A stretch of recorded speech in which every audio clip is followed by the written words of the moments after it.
Some of your more controversial research is in the giant footprints that you found in South Africa. Can you talk a little bit more about that? Yeah, the discovery of the giant footprint in the 30s in South Africa was just spectacular. It's one of the more controversial archaeological sites because the footprint is upright and it's in rough granite. When I first put the YouTube clip up, I got bombarded with emails and saying, you're an idiot because you can't leave a footprint in granite. It's an igneous rock. And my answer to that is, I know that. But the question is, how did it get there? Because it's not a carving, it's not a hoax, it's a real footprint. So how did it get there? And the answer to that is actually very simple. If you take off the box of mainstream academia, if you step out of that box and you take off your conservative hat and start thinking slightly broadly.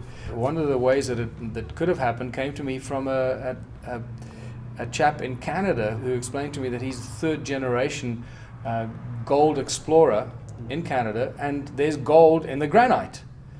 So what happens in the months when they mine for the gold or explore for the gold, they will take the rock, the granite, they'll crush it, they'll take it through the process to extract the gold, and then they leave behind this mush, this like mud-like substance that's filled with granite, that's made up of granite.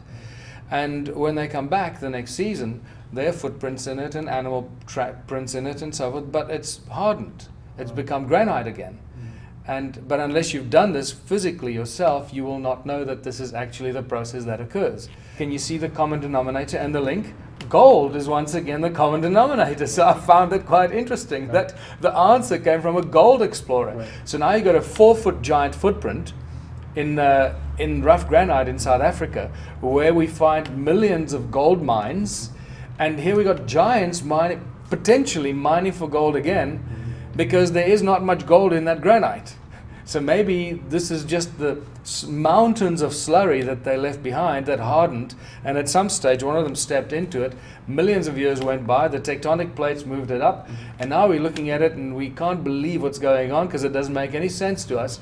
So at all times we've got to be prepared to really think outside the box and realize that the history of this planet is far stranger than any of us could ever realize.